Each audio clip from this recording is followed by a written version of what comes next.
That particular day, fatigue seemed to have taken a heavy toll on me. After tucking my daughter Nia into her crib, I collapsed onto my own bed and slipped into sleep almost instantly. Sometime later, I jolted awake to the sound of Nicholas crying in the dead of night. Still half asleep, I glanced at my mobile phone. 1:00 a.m., thankfully. I managed to snatch a brief nap earlier. Summoning what energy I had left, I dragged myself up, intending to comfort Nia in the living room. Just then, a sharp voice pierced the silence. "Shut up, be quiet." Momentarily disoriented, I couldn't pinpoint the source. Perhaps it was my mother-in-law Jamie, I reckoned, yelling from her room. "Yes, I'm coming to soothe her now," I mumbled, opening the living room door. To my shock, Jamie stood over the crib, glaring at Nia. Without a second thought, she struck Nia's face. "What are you doing?" I erupted, my voice resonating louder than ever. Jamie seemed taken aback for a fleeting moment. "Why didn't you soothe her sooner?" "This child is so noisy," she retorted, her voice tinged with panic. Rushing to shield Nia from Jamie's aggression, I couldn't fathom the situation. Hitting a baby? It was incomprehensible. My name is Candice, a 28-year-old housewife. Once an office worker, I now focus on household chores and childcare during my maternity leave. My husband, Miles, and I moved in with Jamie, my mother-in-law, about a year ago. With Miles frequently away due to his demanding job and his concern for leaving me alone during pregnancy, coupled with Jamie's solitude following my father-in-law's passing, we decided to live together. Initially, things went smoothly, but gradually, Jamie's true colors surfaced, and truth be told, I struggled. "Candy, you're awfully slow at housework, aren't you? Can't you prepare better meals?" Her criticisms echoed incessantly. I apologize for the confusion, but it seems like there are some repeated sentences and inconsistencies in the provided text. However, based on the available information, here's a revised version. I regret to say that Jamie consistently harassed me whenever an opportunity arose. While Willis, her husband, was still alive, I had no issues during visits to my in-laws' house, and I didn't particularly dislike Jamie at that time. However, after Willis passed away and we started living together, Jamie transformed into an unbearably selfish and rude presence in my life. "Hurry up with the housework. You're really useless, you know." She would insult me with remarks that went beyond the realm of household chores. As I was pregnant, it was only natural for me to be slower with tasks, but Jamie seemed indifferent to that reality. Her focus appeared to be on relentlessly harassing me, with Miles frequently away on business trips, returning home only around midnight, even when not traveling. I found myself spending most of my days with Jamie. I clung to the hope that things would change once the baby arrived. I believed that living with her grandchild would soften Jamie, despite her rough demeanor. Desperately holding onto that hope, I consulted Miles about it on WhatsApp, ensuring not to disrupt his work. He expressed genuine regret, wishing he could be there for me during tough times. He also took care to admonish Jamie when they met, providing me with a slight sense of relief. Having Miles on my side made it somewhat more bearable when Jamie scolded me for not handling housework well enough during pregnancy. Eventually, I safely gave birth to a healthy baby girl. Blessedly, Miles managed to obtain permission from his company, citing the birth of our child. He left work early and rushed to the hospital just before I gave birth. When he held our newborn daughter, he marveled at her angelic cuteness, expressing genuine happiness. I, too, felt joy in bringing into the world the child of the man I love. I informed Jamie about the birth of our healthy baby girl through WhatsApp, assuming she might visit the hospital since we shared a living space. To my surprise, Jamie didn't show up, and she didn't respond on WhatsApp. The concern arose. Could she be uninterested in her granddaughter? Anxiety crept in as I pondered whether the harassment would persist even in this new chapter. As I grappled with these thoughts, the hospital room door swung open. "Candice, how are you feeling?" "Wow, what a cute baby. It's a girl, right? She's going to be beautiful." It was my sister-in-law, La, who came to visit. La, kind and cheerful, had always been supportive. Married with children herself, I had decided to turn to her for parenting advice. "What's her name?" she inquired. Miles and I had chosen the name Nia. "Oh, that's a nice name. Wait, hasn't Mom come?" I explained that I had contacted Jamie, but received no response. La chuckled. "She's really a pain sometimes, isn't she? Unpredictable and lacking common sense." I agreed, appreciating La's straightforward nature. She had once encouraged me to vent to her about living with Jamie, understanding Jamie's difficult personality. La refrained from admonishing Jamie unless absolutely necessary, knowing it could backfire on me. Little did I know that life would become more challenging after Nicholas was born. Upon returning home from the hospital with Nicola, Jamie seemed to ignore the baby's existence entirely. Instead, she demanded, "Hurry up and clean." Stunned, I placed Nicola in her crib and began cleaning. Jamie, about 5 minutes later, started yelling, "Candy, come here." Perplexed, I approached, and Jamie complained about the baby's crying. "Do something about her," she insisted, referring to Nicola as that baby and treating her as a nuisance. Jamie's mistreatment continued, criticizing Nicola's cries and yelling derogatory remarks. Each time Jamie yelled, Nicola cried louder, creating an uncomfortable atmosphere. Frustrated, I implored, "Her name is Nicola. Can you please call her by her name?" "Shut up. Don't tell me what to do.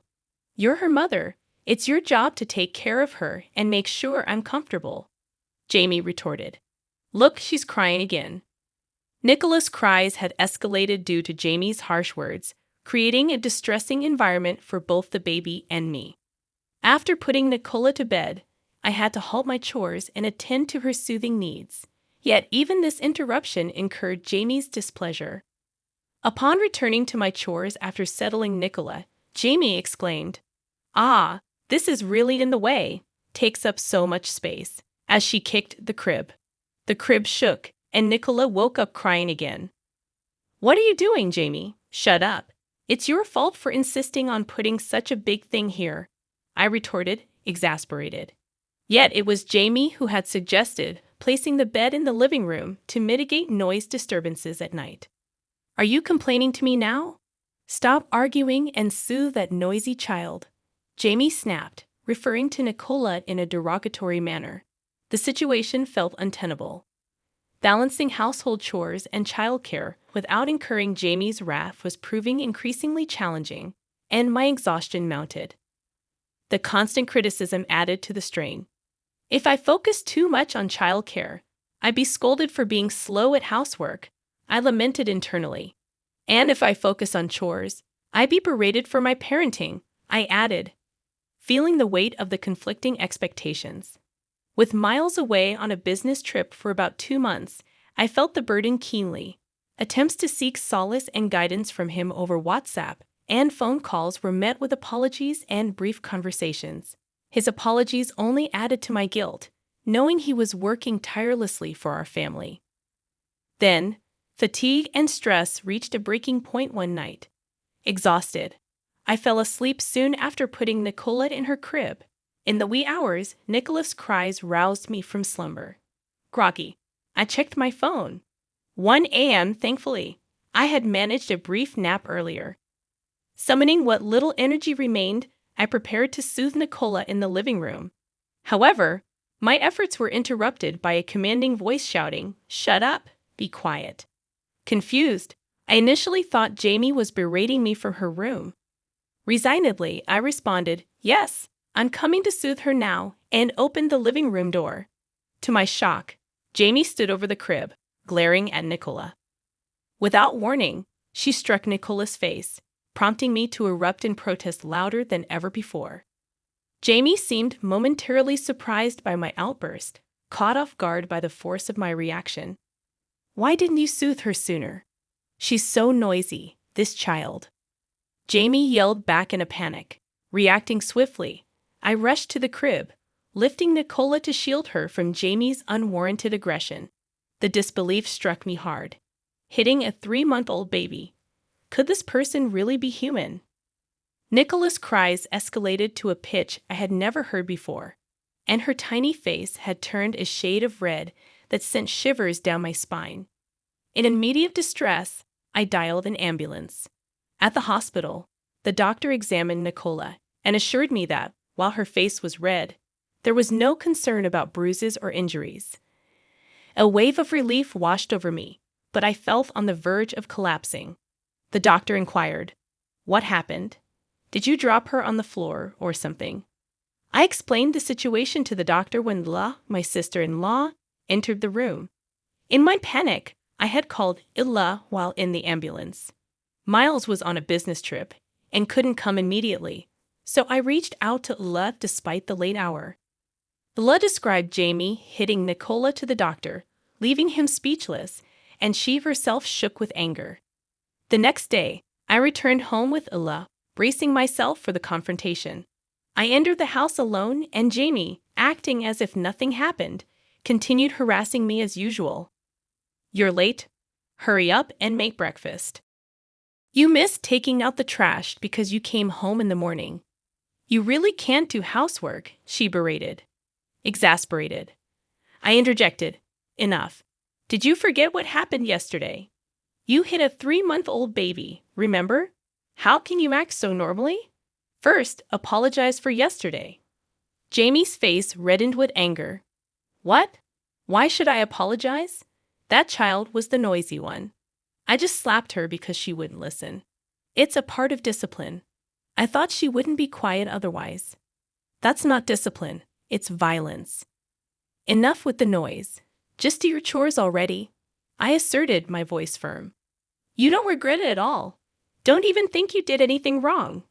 I called for Lila to enter the living room. "Lila, please come in." Jamie was taken aback. "Mom, what are you doing? I can't believe you did such a thing." "No, that's, Jamie stammered, flustered by Layla's sudden arrival. "Mom, you do realize that what you did is legally punishable, right?" Layla pointed out, her tone stern. Jamie's face turned pale. "Lila, you're not going to sue your own mother, are you?" Jamie pleaded, attempting to downplay the severity of her actions. Lila corrected her. "The one who's going to sue is Candice. I'll just be her lawyer."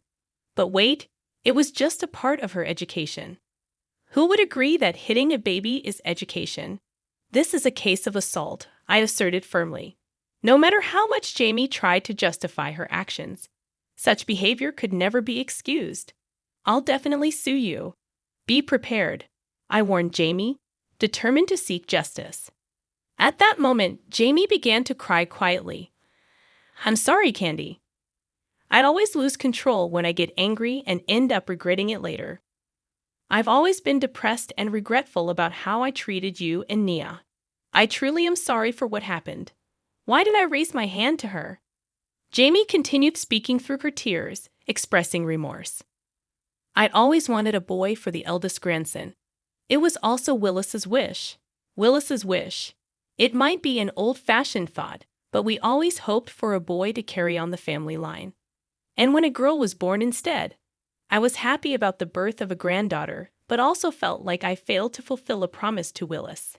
And every time I got angry, I couldn't control myself. I'm really sorry." "Jamie, please calm down. Let's talk properly first," I suggested, trying to diffuse the tension. However, Jamie persisted. "No, I've done something terrible. No amount of apologies will ever be enough." She kept apologizing repeatedly, and I felt my heart waver, almost considering forgiveness. But then Leela spoke up. "Don't take her seriously, Candy. Mom always pretends to be deeply remorseful like this when she's cornered, just to end criticism against her. She did the same when Dad found out about her affair. He forgave her because he fell for her act, but her tears dried up immediately afterward. This is probably just an act too, right? You can't fool me." Leela's astute observation made Jamie falter. "What are you saying, Layla?" I examined Jamie closely, realizing that the tears that were flowing heavily just a moment ago had already dried up. It was likely fake crying. "Jamie, I can't forgive you anymore. How twisted can you be to try to weasel out of what you've done? Wait a minute. I'm not trying to escape anything, okay? Okay, I understand, but we've already decided to take legal action, I asserted. As I spoke, Jamie's face turned red with anger. Don't joke with me. Why should I be subjected to this by a daughter-in-law like you? How insolent! Just then, the sound of the house key turning was heard. Candice, is Nicholas safe?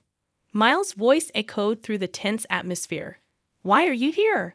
I was taken aback. I had only contacted him on WhatsApp. I thought Miles couldn't come since he was on a business trip. I had called him several times in the middle of the night, but then he drove straight here. Miles had been driving since 3 a.m. and arrived this morning. I didn't know Miles was coming too. Mom, cut it out. I've been hearing about your harassment from Candy, and I've been warning you every time, haven't I? And now you've gone and hit my precious Nicola. I'll never forgive you for this, Mom, Miles declared sternly. Even you're blaming me? How cruel. After I raised you and La, Jamie retorted, her voice tinged with indignation. What are you talking about? You always left us with Aunt to play around. Our memories are filled with the meals Aunt cooked, not you, Mom. Just give it up. Besides, I think the doctor already reported it yesterday. The hospital knows Mom hit her, so I think it's just a matter of time before the police come. Bella chimed in, her tone resolute. No, wait. You're okay with your mother being arrested? I'd rather not have someone who hits a 3-month-old baby around. No matter what you say, Mom, you have no one on your side now, Miles countered, his voice unwavering. Jamie finally seemed to understand her situation, her face pale and slumped. Soon, the police arrived, and Jamie was arrested. As a first-time offender, she received a suspended sentence. However, Miles and Ella cut ties with her and issued restraining orders against her. Miles moved out of the in-laws' house with me and Nicola, renting an apartment while looking for a permanent place. We stayed briefly with Lila, which was a great help. Candice, I'm really sorry for everything. I'll take parental leave if I can't get it. I'll change departments or even jobs to ensure Nicholas's safety, Miles promised earnestly. His dedication filled me with hope. His company had some issues with the working environment, and he couldn't get parental leave, so he resigned and found another job. Now he comes home on time, helps with Nicola and the housework. We live in a high-rise near Liz family, often gathering for meals or enjoying barbecues. I don't know what's become of Jamie, but I heard from neighbors that after her arrest, she's become completely isolated and doesn't go out anymore. Prideful Jamie probably can't bear being known as someone who did such terrible things. Well, it doesn't matter to me anymore. She doesn't know where we moved, so there's no chance of meeting her unexpectedly. I plan to live happily, supporting each other as a family with Miles, Nicola, and Lila's family.